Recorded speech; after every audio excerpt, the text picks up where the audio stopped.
मंत्र पाठ। ओम सहनावतु सहनौ भुनक्तु सह वीर्यं करवावहै तेजस्विनावधीतमस्तु मा विद्विषावहै। ॐ येन धौता गिरः पुंसां विमलैः शब्दवारिभिः समस्याज्ञानजं भिन्नम् तस्मै पाणिनये नमः। ॐ वाक्यकारं वरुरुचिं भाष्यकारं पतञ्जलिं पाणिनी सूत्रकारं च प्रणतोऽस्मि मुनित्रयम्। ओम शांति शांति शांति। चलिए जी, आप सभी का प्रथमावृत्ति पाठ में स्वागत है। ईश्वर की असीम अनुकंपा से, असीम कृपा से, आशीर्वाद से हम प्रथमावृत्ति के दूसरे अध्याय का दूसरे पाद का अध्ययन कर रहे हैं। हमने आपको 13 सहेती तुल्य योग्य तक पढ़ा दिया था। याद तक पढ़ा था ना जी? हाँ सर। हाँ, तो अब आवा 4 थे द्वंद्व। देखो जी, 4 थे द्वंद्व, पदच्छेद और विभक्ति। 4 थे अकारांत पुंलिंग 4 शब्द सप्तमी विभक्ति एक वचन, और द्वंद्व अकारांत पुंलिंग द्वंद्व शब्द सप्तमी विभक्ति एक वचन। तो 4th में समास है। 4th में समास है कि चस्य अर्थः चार्थः, षष्ठी तत्पुरुष समास। चस्य अर्थः चार्थः तस्मिन् चार्थे, षष्ठी तत्पुरुष समास है। तो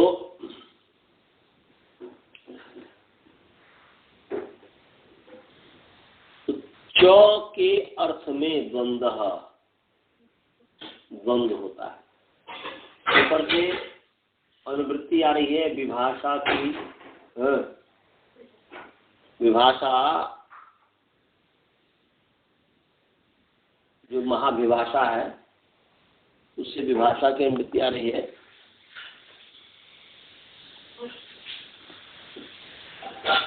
और सुख की आ रही है, समासा की आ रही है, और अनेकम की भी आ रही है। मंडूक त्रुटि से, मंडूक त्रुटि से अनेकम की अनुवृत्ति आ रही है, अनेक मन पदार्थों से।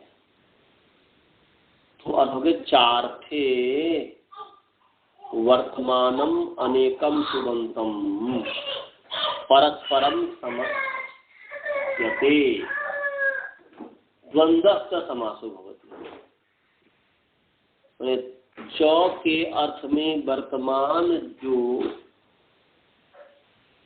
अनेक सुबंत है, वह परस्पर समास को प्राप्त होते हैं, और वह द्वंद्व समास होता है, विकल्प से होता है। तो ध्यान रखेंगे, 4 थे वर्तमानम अनेकम सुबंतम परस्परम विकल्पेन समस्यते, विभाषा समस्यते, और द्वंद्व समास से भवति। और द्वंद्व समास होता है द्वंद्व नामक समास, द्वंद्व नामक समास भवति। तो च के अर्थ में वर्तमान, तो च के अर्थ में वर्तमान का मतलब क्या हुआ जी? च के अर्थ में वर्तमान का मतलब क्या लेना? इसको इस रूप में समझिए। बस ये केवल याद करने के लिए इसका ये अर्थ है नहीं, परंतु आपको याद हो जाए एक जो है विलास के लिए, बुद्धि विलास के लिए कि चार थे। हिंदी में कहेंगे भाई चार थे, तो इसका मतलब क्या हुआ अजी? चार थे, क्या हुआ हिंदी में इसका? चार लोग थे ऐसा। और चार व्यक्ति थे, चार केला था या कुछ भी था, चार थे। स्वाति जी समझ रही है? चार थे,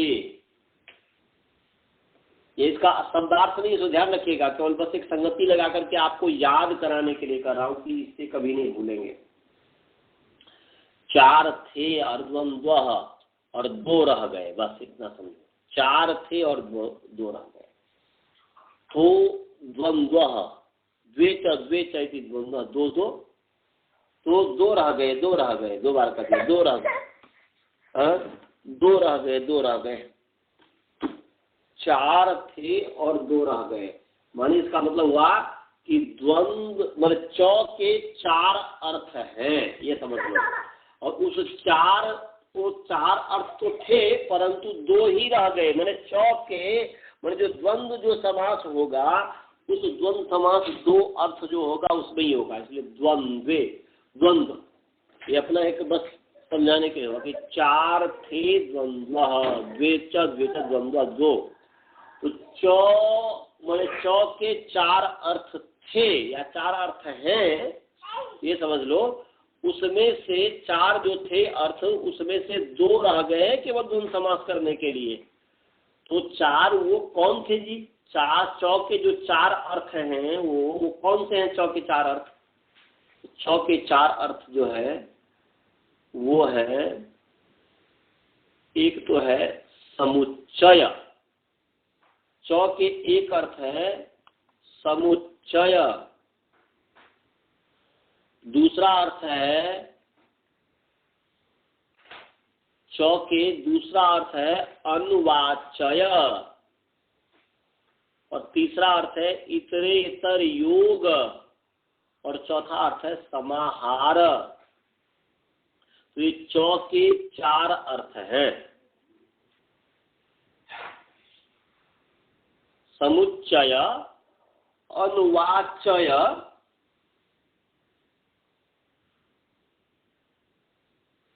इतरेतर योग,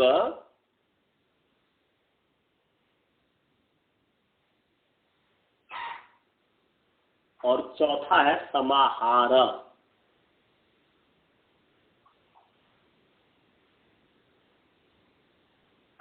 तो ये चार थे, तो समुच्चय, अनुवाचय, इतरेतर और समाहार, इतरेतर योग और समाहार। इसमें से इतरेतर योग और समाहार रह गए और समुच्चय और अनुवाचय चले गए।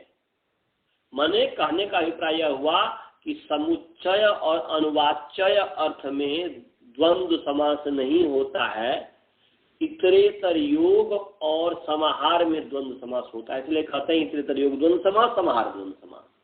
तो दो जो चौ के अर्थ हैं, चार अर्थ में से जो दो चौ के अर्थ हैं, उन दो चौ के अर्थ में द्वंद्व समास होता है। समझ गए जी? हाँ, माने समुच्चयानुवाच्येतर, माने इसको यदि समास करके एक साथ करो संस्कृत में तो होगा समुच्चयानुवाच्येतर ये तरेतर योग, माने समुच्चयानुवाच्येतर योग समाहाराश्चार्था, ऐसा समुच्चयानुवाच्येतरेतर योग समाहाराश्चार्था, माने समुच्चय, अनुवाच्य, इतरेतर योग और समाहार, ये चौ के चार अर्थ हैं। तो अब समुच्चय क्या है और अनुवाच्य क्या है और उसमें समास क्यों नहीं होता है, समझ में आ जाएगा। समास के लिए समर्था पद विधि समझना जरूरी है। हम जो ये पढ़ाया है कि पद संबंधी जो विधि, समास भी पद संबंधी विधि है, समर्थ पद के आश्रित होता है। जिसके साथ सक्ता समर्थ, जिसके साथ जिसका संबंध होता है वह परस्पर आपस में समर्थ होता है। तो समुच्चय अनुवाच्य में समास क्यों नहीं होता है, इसका मतलब समझ गए जाएंगे तो आपको समझ में आ जाएगा। देखो समुच्चय का मतलब क्या है, तो परस्पर निरपेक्षस्य अनेकस्य एकस्मिन् अन्वयः समुच्चयः। परस्पर निरपेक्षस्य अनेकस्य एकस्मिन् अन्वयः समुच्चयः। लिख लिया? फिर मैं बता रहा हूँ। परस्पर निरपेक्षस्य अनेकस्य एकस्मिन् अन्वयः समुच्चयः। समुच्चय का मतलब समझे जी क्या, मतलब लिख लिए? बोल रहे हैं कि परस्पर अपेक्षा से रहित जो अनेक शब्द है, जिसका आपस में परस्पर अपेक्षा नहीं होती। जैसे अन्य जो है, जैसे आपने अभी तक समास पढ़ करके आया, चित्रगुह, सबलगुह, दामोदरः, या पीछे प्राप्तोदकः इत्यादि जो कुछ भी आप पढ़ करके आए हैं, उसमें परस्पर दोनों शब्द आपस में अपेक्षा रखता है। दोनों परस्पर अपेक्षा रखता है। वहां पर प्राप्तम उदकम यम ग्रामम स प्राप्त उदक ग्राम, तो प्राप्तम उदकम, प्राप्त शब्द उदकम की अपेक्षा रख रहा है, वो परस्पर सापेक्ष है। परंतु यहाँ पर हम कहें कि ईश्वरम च गुरुम च, या ईश्वरम गुरुम च भजस्व, या ईश्वरम च गुरुम च भजस्व। हिंदी में कहते हैं कि एक च को एक शब्द के बाद प्रयोग कीजिए, तो ईश्वरम गुरुम च भजस्व, ईश्वर की और गुरु की भजन, ईश्वर का माने ईश्वर का भजन करो, गुरु का भजन करो, माने गुरु की सेवा करो, ईश्वर की सेवा करो, ईश्वर का भजन करो, भक्ति करो, भजस्व माने भक्ति करो, तो पालन करो, जो कुछ भी है गुरु के साथ हो जाएगा, भक्ति करो, पालन करो, ईश्वर के साथ भक्ति करो। तो ईश्वरम गुरुम च भजस्व, ईश्वर और गुरु का भजन करो। तो यहाँ पर ईश्वर और गुरु परस्पर अपेक्षित नहीं है। ईश्वर शब्द गुरु की अपेक्षा नहीं रख रहा है और गुरु शब्द ईश्वर की अपेक्षा नहीं रख रहा है। ईश्वर शब्द गुरु की अपेक्षा नहीं रख रहा है और गुरु शब्द ईश्वर की अपेक्षा नहीं रख रहा है। तो ये परस्पर निरपेक्ष है, परस्पर निरपेक्ष है ये ईश्वर गुरु शब्द। तो परस्पर अपेक्षा रहित जो अनेक शब्द है उसका एक में अन्वय, एकस्मिन् अन्वयः, एक में अन्वय होना, एक में संबद्ध होना, वो एक जो भजस्व क्रिया है उसके साथ अन्वय है। ईश्वरम का अन्वय भजस्व क्रिया के साथ है, गुरु का भी अन्वय भजस्व क्रिया के साथ है। तो यहाँ पर चौ जो है समुच्चय अर्थ में है, चौ जो है समुच्चय अर्थ में है। जो है कि ईश्वर को भजो और गुरु को भजो। तो जब परस्पर निरपेक्ष अनेक का एक में अन्वय होता है,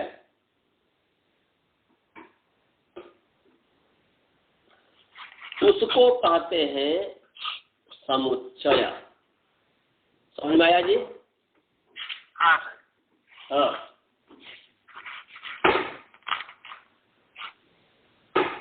तो समुच्चय में समास नहीं होता है, क्योंकि इसमें सामर्थ्य नहीं है। इसमें समुच्चय में सामर्थ्य नहीं है। तो समर्थ पद भी, सामर्थ्य उसको कहते हैं जो जिसका जिसके साथ संबंध है, उस वो जब उसको यश से ये संबंध तेन समर्थ, उसके साथ वह समर्थ होता है। तो ईश्वर का भजस्व क्रिया के साथ तो संबंध है, ईश्वर का भजस्व क्रिया के साथ संबंध है, परंतु भजस्व जो है सुबंत नहीं है, इसलिए ईश्वर का भजस्व के साथ क्या होगा? ईश्वर का भजस्व का समर्थ नहीं होगा, क्योंकि यश स ये न संबंध, जिसका जिसके साथ संबंध है, तो ईश्वर का भजस्व का संबंध है, गुरु का भजस्व का संबंध है। तो यहाँ पर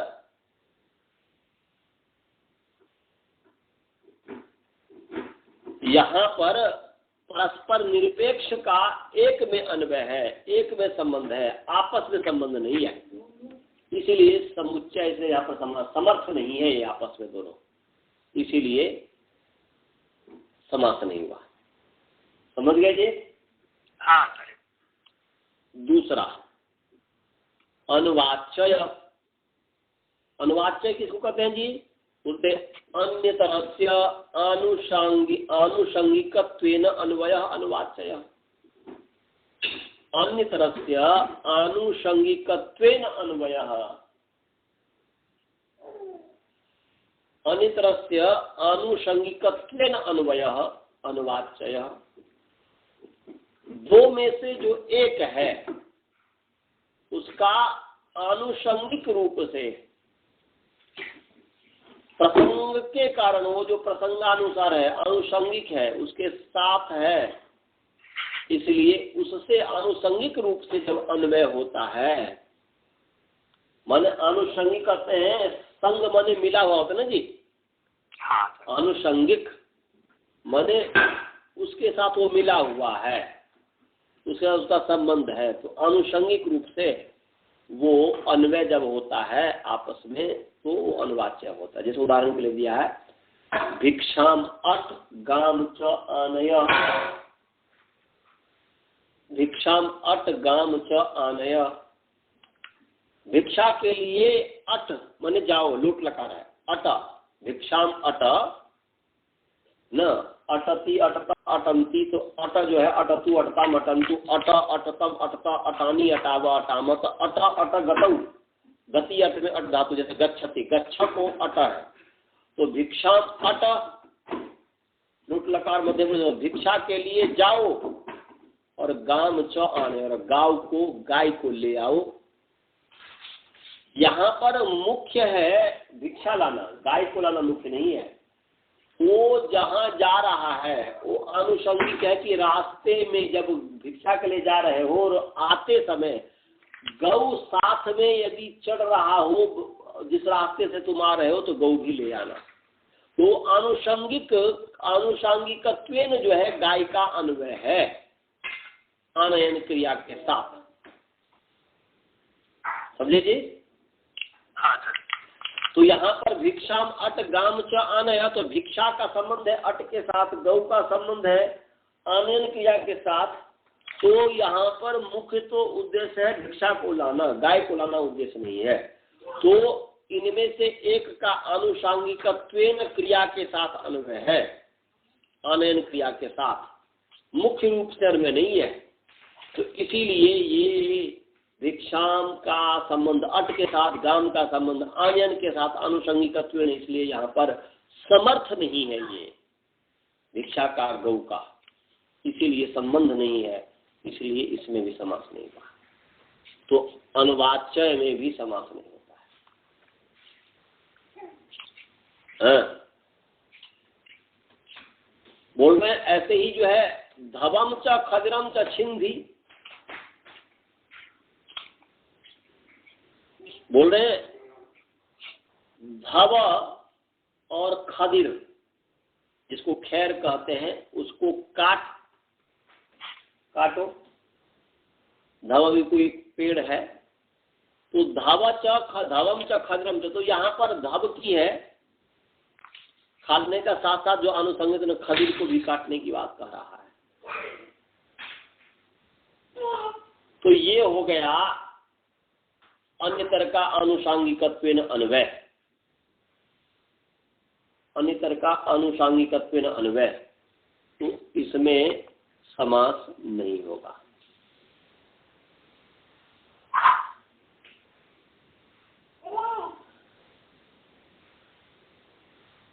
समझ गए जी? समास इसलिए नहीं होता क्योंकि इसमें सामर्थ्य नहीं है, सामर्थ्य नहीं है समास का। सामर्थ्य के लिए समर्थ होना जरूरी है। जब तक समर्थ नहीं होगा तो सामर्थ्य कैसे होगा जी? तो दोनों जब समर्थ होंगे तभी समास होगा। वहां पर ईश्वर और गुरु, ईश्वरम गुरुम च भजस्व, इस ईश्वर और गुरु दोनों का एक साथ भजस्व क्रिया के साथ संबंध नहीं था। वहां पर ईश्वर का भजस्व के साथ संबंध है और गुरु का भजस्व के साथ संबंध है। समझ गए जी?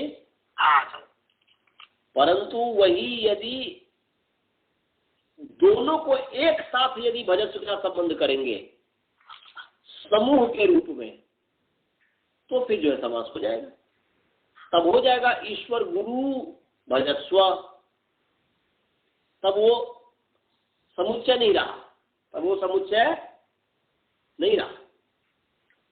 तो अब आगे है समाहार। समाहार है कि समूह समाहार, समूह का नाम समाहार है। जैसे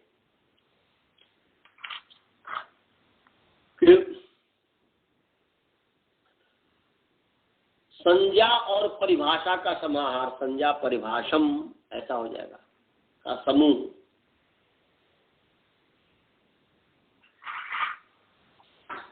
तो संज्ञा और परिभाषा का समूह, संज्ञा परिभाषम, ऐसा तो समूह का नाम समाहार है। और इतरेतर का मतलब जो होता है, तो उसमें जो बोल रहे हैं कि तो समुच्चय वाच्यता हो गया, असमर्थ होने के कारण समास नहीं हुआ, उसमें असमर्थता है। राम जैसे यहाँ पर जब समास हो जाएगा तो ईश्वर और गुरु दोनों का आपस में जुड़ करके फिर भजस्व क्रिया के साथ संबंध होगा। तो पहले आपस में जुड़ गया, दोनों समर्थ बन गया और फिर भजस्व के साथ संबंध हुआ है। समझ रहे हैं जी? हाँ। तो ये और इतरेतर योग जो है परस्पर एक दूसरे का जो संबंध होने पर वही हो गया, वो भी है। परंतु समाहार और इतरेतर में यह है कि वो द्विवचन और बहुवचन में होता है और समाहार में जो है वह समूह रूप में एक होता है। इतरेतर में समूह रूप में एक नहीं होता है, वो समूह रूप में होते हुए भी वो अलग अलग वो दिखता है। जब हम राम कृष्ण कहेंगे तो औ के कारण पता चलेगा कि राम और कृष्ण है। और जो संज्ञा परिभाषा में तो मानो कि एक समूह हो गया, तो एक ही हो गया। हाँ, तो यहाँ पर इतरेतर योग और समाहार में साथे द्वंद्व से समास हो जाता है। इतरेतर योग जैसे प्लक्षश्च न्यग्रोधश्च इति प्लक्ष न्यग्रोधौ, ऐसे धवश्च खदिरश्च पलाशश्च इति धवर खदिर, धव धवश्च खदिरश्च पलाशश्च इति धव खदिर पलाशाः। समझ गए जी? तो ये इसमें दिया है रामस्य लक्ष्मण से राम लक्ष्मण, रामस्य लक्ष्मण से भरत से शत्रुघ्न से राम लक्ष्मण भरत शत्रुघ्न। समाज में पानी च पादों से पानी पादम, समाज में समाज में दिया ये।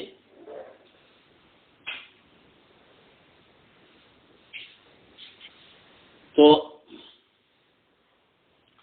ये हो गया। अब आगे है जो पानी पादमी का जो बनता है द्वंद्व सब प्राणी के सनांगा नाम, द्वंद्व समास जो है वो उसमें नपुंसक नहीं होता। निकाल लीजिए 2, 4, 2 दूसरा अध्याय का चौथा पाद का जो दूसरा नंबर सूत्र है उसको थोड़ा सा समझ लीजिए। आगे तो फिर समझाऊंगा ही, पर तुझे देखिए द्वंद्व च प्राणी तुल्य सेनांगा नाम, द्वंद्व अकारांत पुल्लिंग, द्वंद्व शब्द प्रथम द्विवचन है, चौव्य पद है। प्राणी तुल्य सेनांगा नाम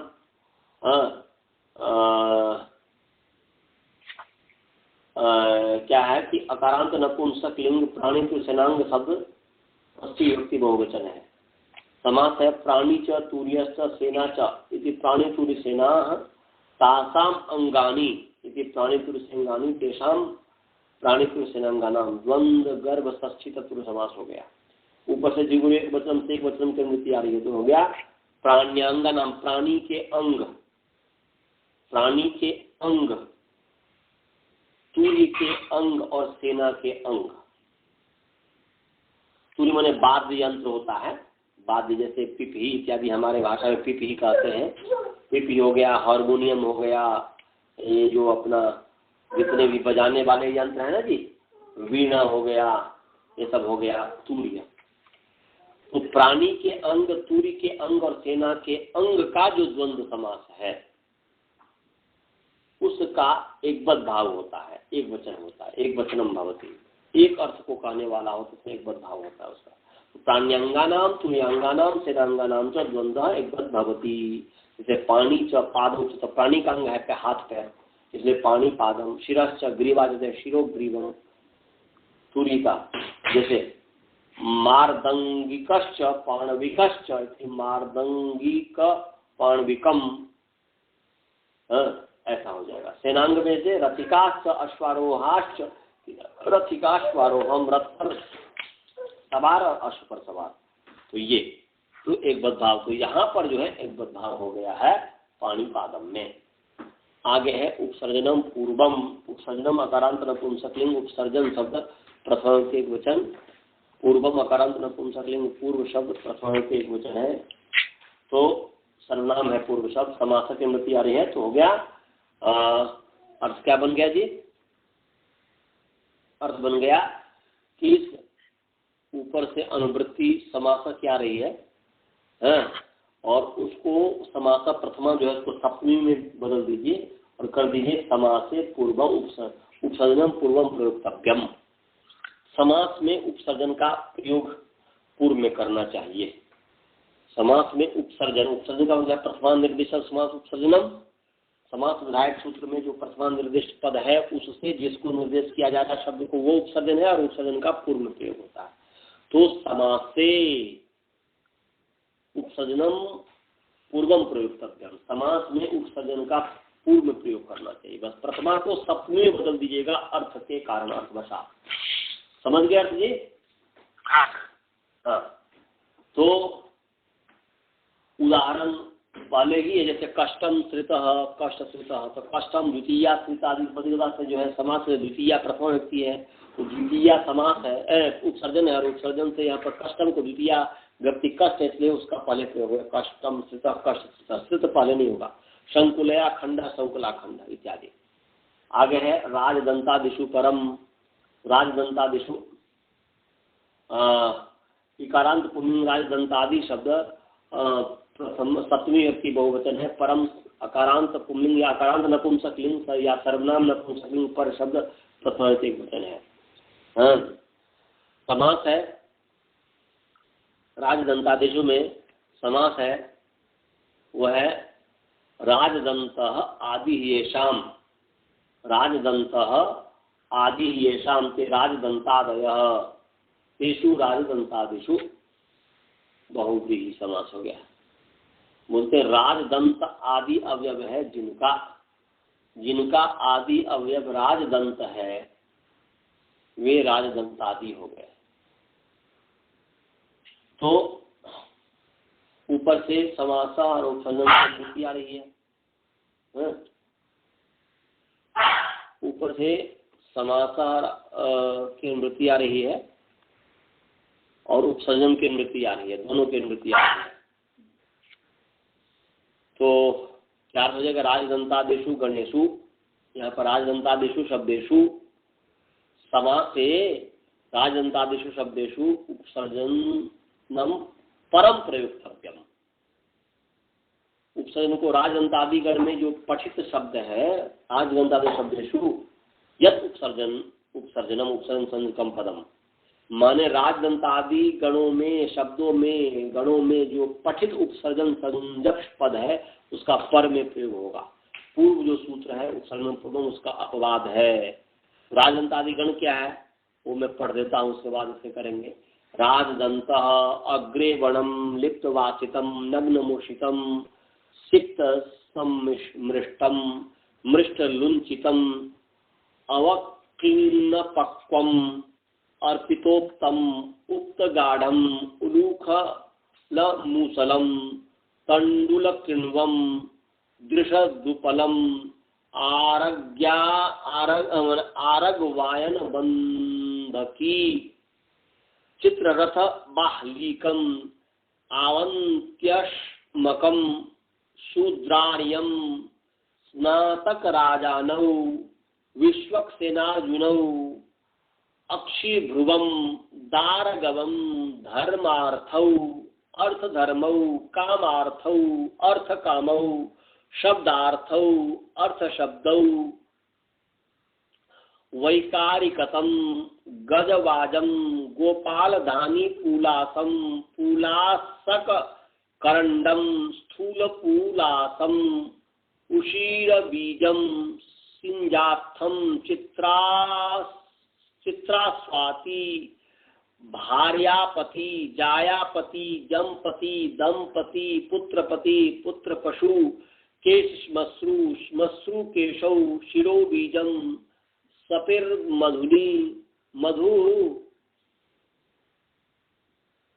सपिर मधुरी मधु सर्पिशी सर्पी कर दिया, सर्पी मधुनी होना चाहिए। आद्यंतो अंतादि गुण वृद्धि वृद्धि गुणों इति राजदंतादय, ये सब राजदंतादि गण है।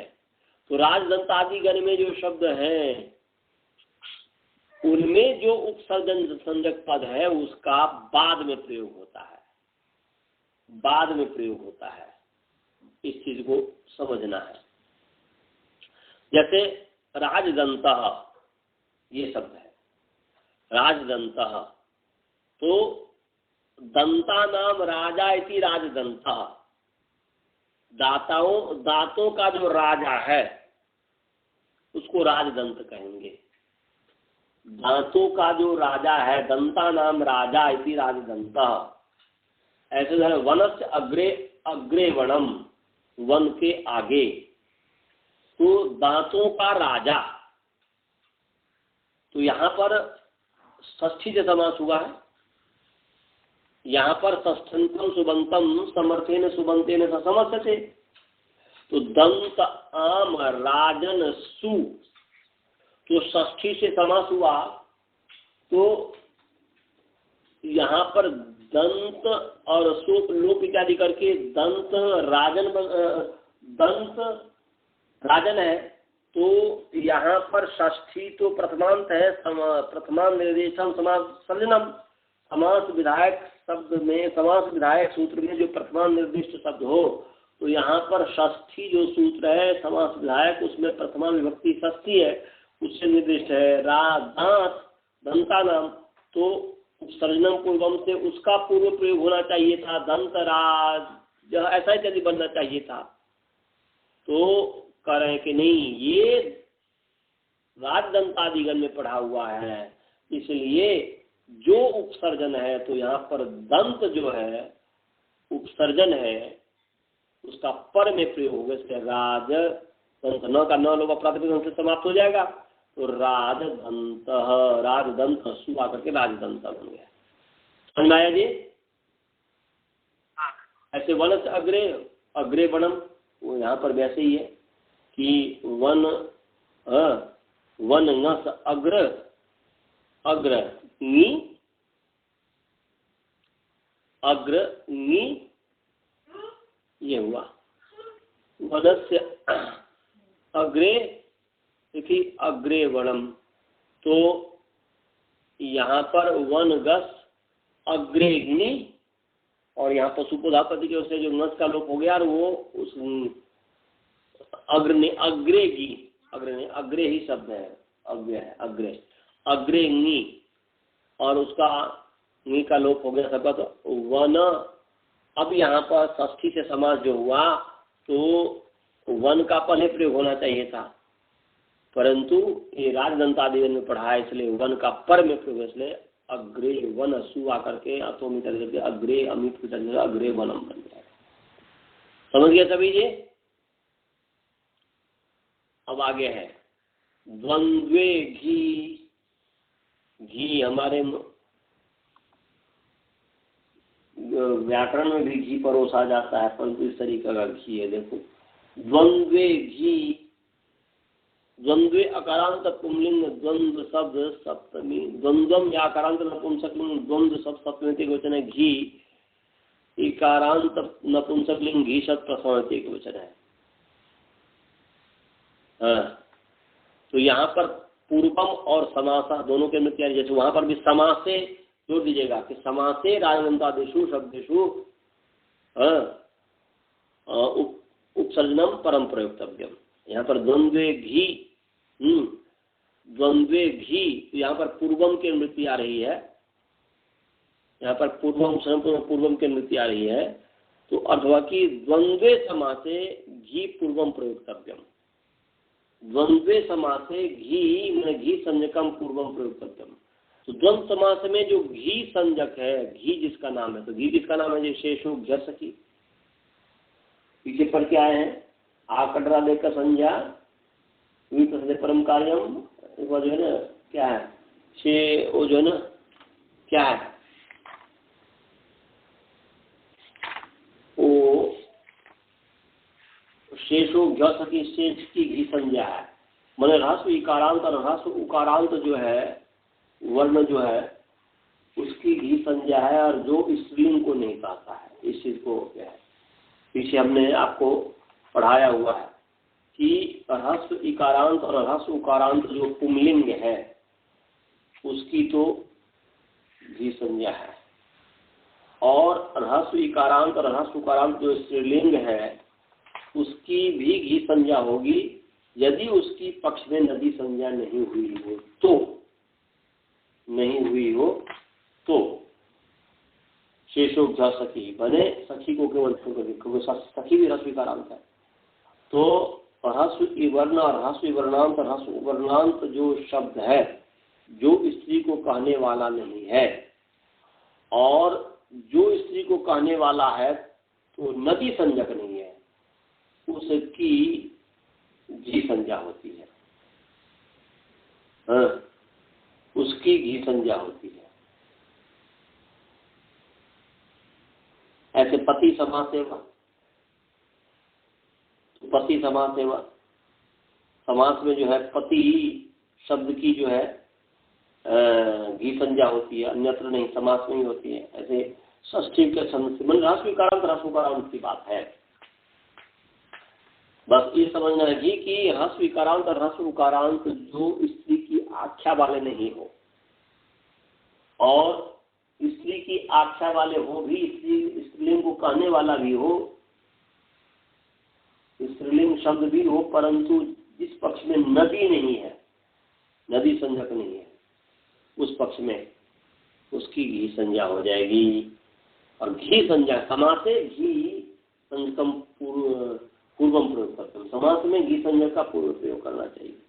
तो यहाँ पर द्वंद्वे माने द्वंद्वे समास है, द्वंद्वे समास से घी संज्ञकम पूर्वम प्रयोक्तव्यम। जैसे पटुश्च गुप्तश्च, पटुश्च गुप्तश्च इति पटु गुप्तौ। तो यहाँ पर गुप्तौ, गुप्त में गु, तो यहाँ पर गु जो है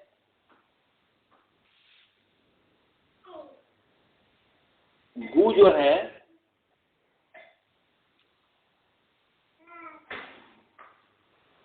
गु घी नहीं है। पटु जो है क्योंकि ह्रस्व पटु ह्रस्व वर्णांत है, ह्रस्व उकाराधर्म ने जो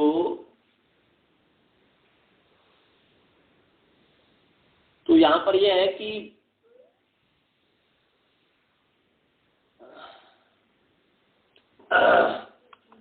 जो घी संज्ञक होगा तो पटु घी संज्ञक है, क्योंकि ह्रस्व उकारांत है, ह्रस्व इकारांत और ह्रस्व उकारांत गुप्त में जो अ है अकारांत तो है, ह्रस्व अकारांत है, परंतु ई ऊ नहीं है। गुप्त में त कारोत्तरवृद्धि अकार है वो ई नहीं है। तो ह्रस्व उवर्णांत जो है पटु और पुंलिंग है, इसी को कहने वाला नहीं से उसका पूर्व में प्रयोग हो गया। द्वंद्व समास में दोनों की प्रधानता होती है, तो जब द्वंद्व समास में दोनों की प्रधानता होती है तो कोई भी प्रयुक्त हो सकता था, किसी का भी प्रयोग हो सकता था, परंतु यहाँ पर कह रहे हैं कि घी जो होगा उसका पहले प्रयोग होगा। तो पटु घी संजक है, इसलिए उसका पूरे प्रयोग, इसलिए पटु गुप्तौ मृदुश्च गुप्त सति मृदु गुप्तौ। समझ में आ गया? आगे अजाद्यंतम, अजाद्यंतम अकारांत नपुंसक लिंग। अजाद्यंत शब्द प्रथमा विभक्ति एक वचन है, समास हो गया। अच आदि येषाम तत् अजादि यस्य, सॉरी, अच आदि यस्य स तत् अजादि अजादि, और अजादि चाद अदंतः च, या अजादि चाद अदंतम च, गलत में बोल दिया। अजादि चाद अदंतम च अजाद्यंतम, अजादि और वही अदंत हो, अजादि च तद अदंतम च अजाद्यंतम। बहुव्री गर्भ कर्मधारय तत्पुरुष समास हो गया। बहुव्री गर्भ कर्मधारय तत्पुरुष समास हो गया। तो अब ऊपर से जो है पूर्वम की वृत्ति आ रही है, द्वंद्वे की वृत्ति आ रही है और समास की वृत्ति आ रही है। तो क्या कहते हैं? द्वंद्वे समासे अजाद्यंतम पूर्वम प्रयोक्तव्यम। द्वंद्वे समासे अजाद्यंतम, अजा अच आदि अवयव है जिनका, वो अजाद्यंत हो गया। तो उदाहरण के लिए जैसे ईशश्च कृष्णश्च ईश कृष्णौ, ईशश्च कृष्णश्च ईश कृष्णौ, यहाँ पर देखिए द्वंद्व समास है, कोई भी पहले प्रयोग हो सकता था, दोनों का प्रधानता है, परंतु ये करें अजाद्यंत। ईश, ईश में ई अच आदि अवयव है, जबकि कृष्ण में क है आदि अवयव, व्यंजन है आदि अवयव। तो अजाद्यंत है ईश शब्द, इसलिए ईश का पहले प्रयोग हो गया, तो हो गया ईश कृष्णौ। समझे? परंतु ये सब में ये नियम नहीं लगता, ये वार्तिक है, बहुष्व नियम, बहुषु अनियम। जैसे अश्वरथेन्द्रा और इंद्राश्वरथा, ऐसा भी देखा जाता है। तो वो तो काष्ठा में बताऊंगा, उसका विशेष जो होगा। तो यहाँ पर तो भी इतना ही समझना है कि अजाद्यंत जो है उसका पूर्व प्रयोग होता है। उदाहरण दिया उष्ट्र खरम, उष्ट्रश्च खरम चैति उष्ट्र खरम, उष्ट्रश्च खरम चैति उष्ट्र खरम। तो यहाँ पर उष्ट्र अजाद्यंत है, इसलिए पहले प्रयोग हो गया।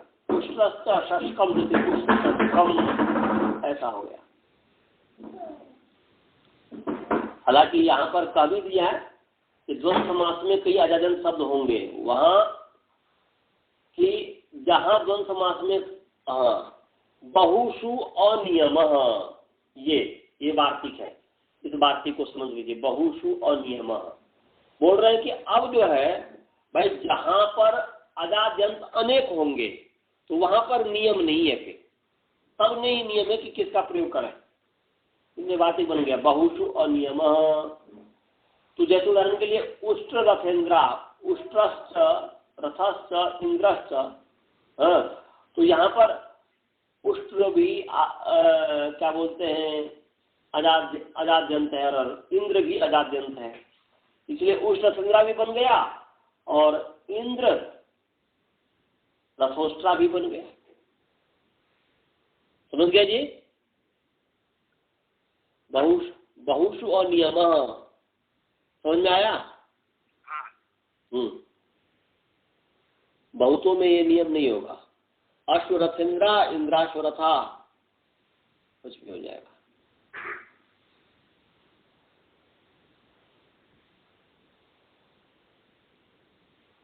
अब आगे है अल्पाचतरम। आगे है अल्पाचतरम। बालबोध जी समझ में आ रहा है कि नहीं? हाँ, अल्पाचतरम, अल्पाच तरम अकारांत नपुंसकलिंग अल्पाचतर शब्द के वचन है। अल्पाचतरम होता है अल्पः अत्यस्मिन् स अल्पाच, अल्पः अत्यस्मिन् स अल्पाच।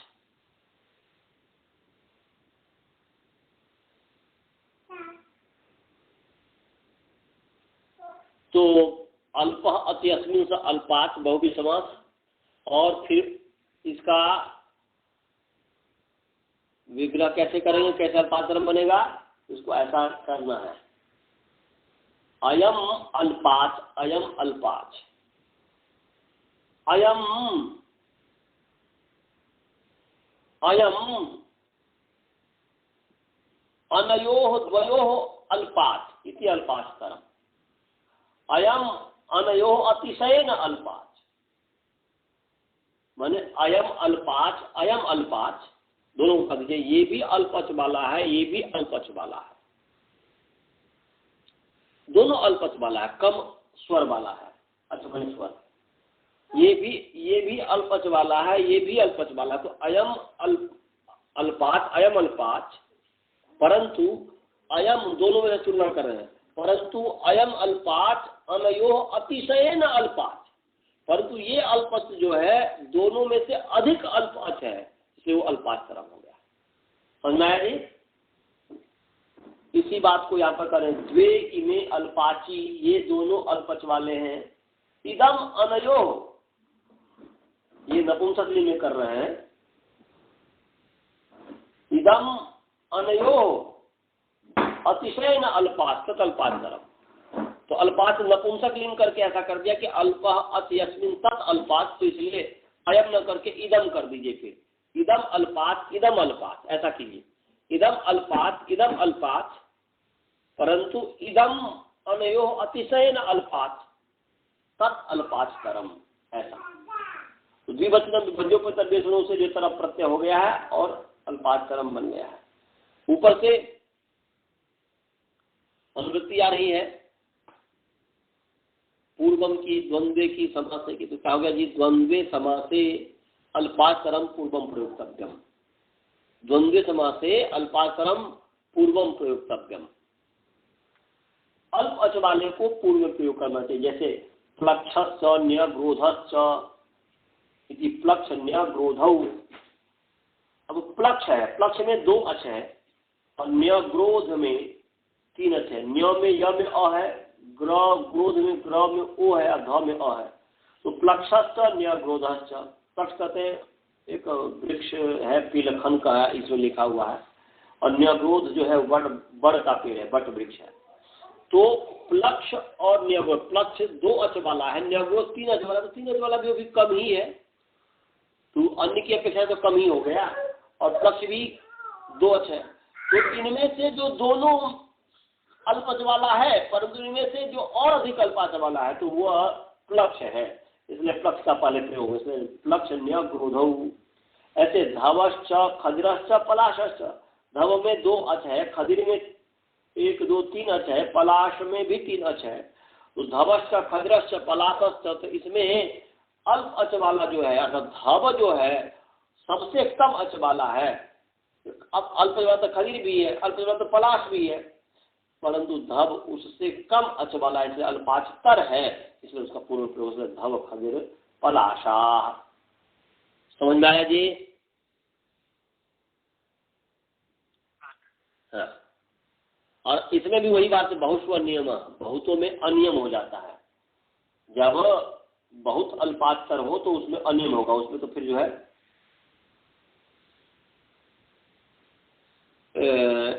इसमें मैंने फिर कोई भी हो सकता है। तो ये जो है मैंने द्वंद्व समास में पहले कोई भी प्रयोग हो उसको ये नियम कर दिया। अब आगे करें सप्तमी विशेषणे बहुव्रीहौ, सप्तमी विशेषणे बहुव्रीहौ।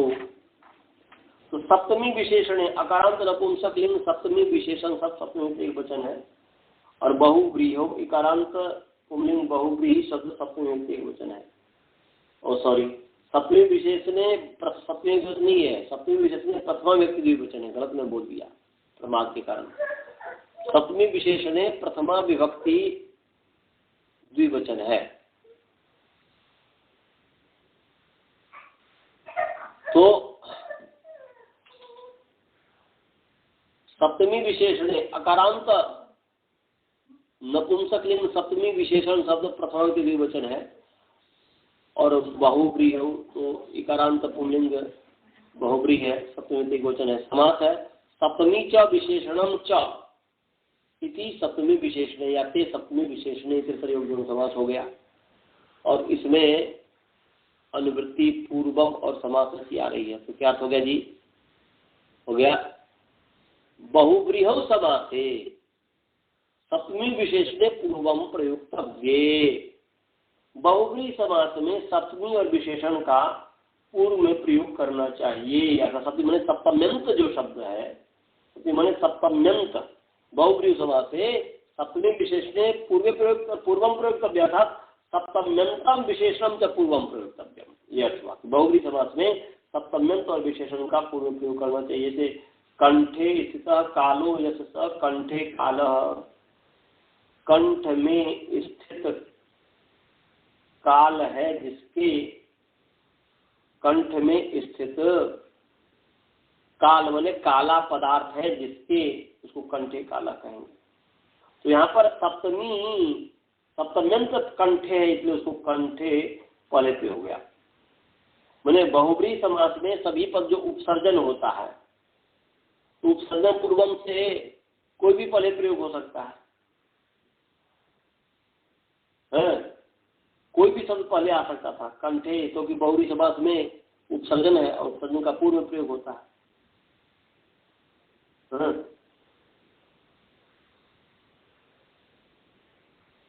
तो ये करें, फिर ये जो है ये नियम बना दिया है, तो कंठे कालः ऐसा कर दिया।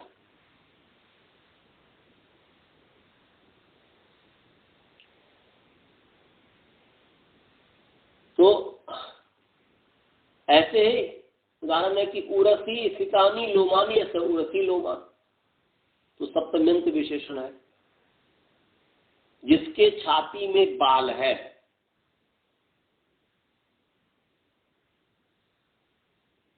उसको कहेंगे उरसी लोमा। तो यहां पर सप्तम्यंत है, सप्तम्यंत शब्द है उरसी, विभक्ति का अलुक हो गया है। अब ऐसे विशेषण, तो विशेषण का भी पूर्ण चित्रा गावो यश सचित्रगो, चितकबरी गाय है जिसकी यहाँ पर अप्रधान है इसलिए उत्सर्जन है, चित्र को पढ़ेगा को या गौ को, तो यहाँ पर करेंगे नहीं। विशेषण जो होगा तो गौ का विशेषण है चित्र शब्द, इसलिए चित्र का पहले प्रयोग, इसलिए चित्र गो, चित्रित गौ वाला, सबला गावो ऐसा सबल गो। समझ में आ गया जी? इसमें कोई विशेष नहीं है।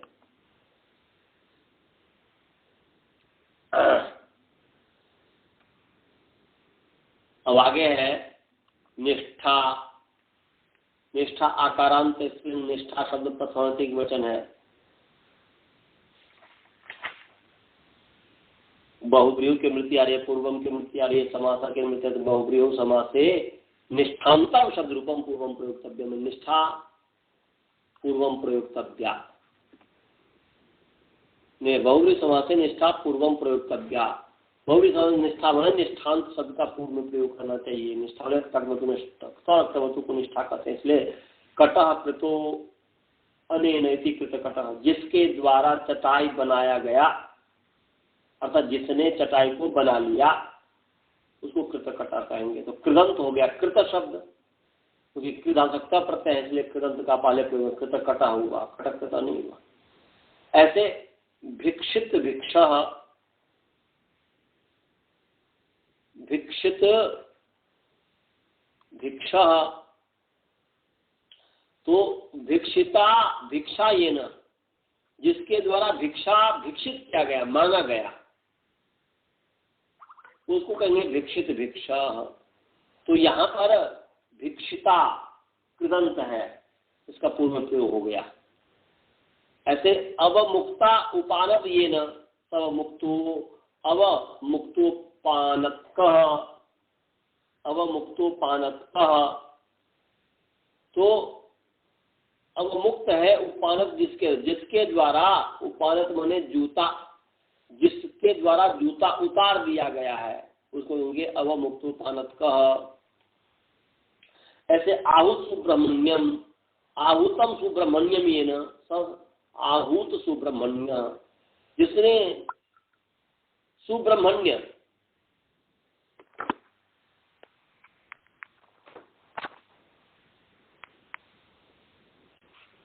जिसने जिसने सुब्रह्मण्य, आहूत सुब्रह्मण्य, जिसने सुब्रह्मण्य, जिसके द्वारा या जिसने सुब्रह्मण्य को आमंत्रित किया है, सौभाग्य को आमंत्रित कर दिया है, उसको सुब्रह्मण्य कहेंगे।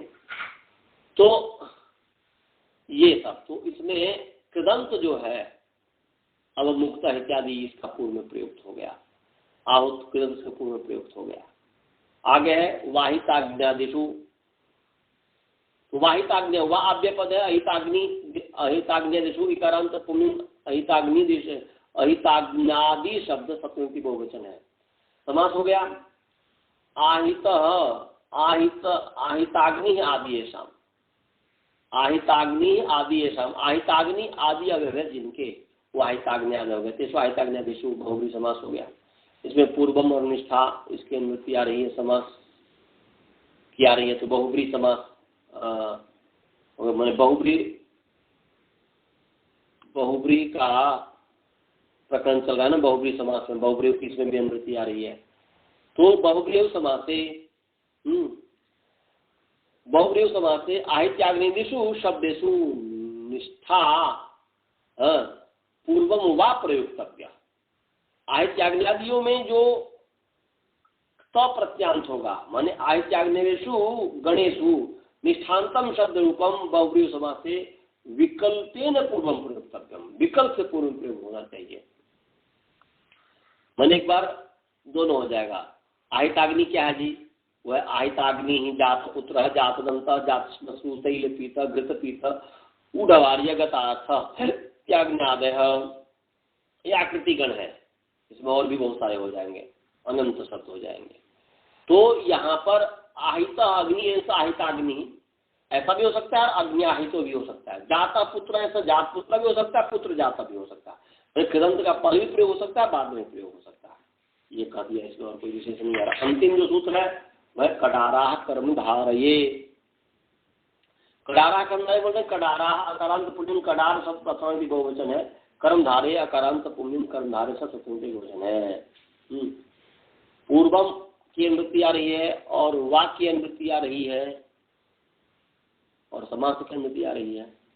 तो अगर कर्मधारे समासे, कर्मधारे समासे कडारय माने कडारा बहुवचन, इसलिए कडार आदय शब्दा पूर्वम विकल्पेन प्रयुक्तव्यम, कडारय शब्दा पूर्वेन विकल्पेन प्रयुक्तव्या, ये प्रयुक्तव्या माने कर्मधारे समासे कडारादय शब्दा बहुवचन है, तो कडारादय शब्दा पूर्वम प्रयुक्तव्या, पूर्व प्रयोग करना चाहिए।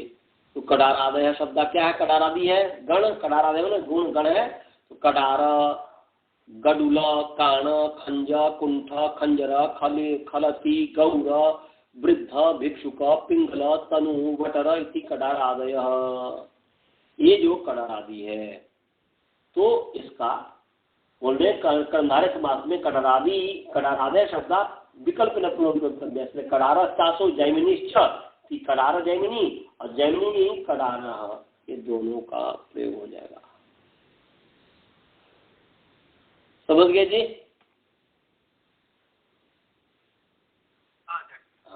तो अब हो गया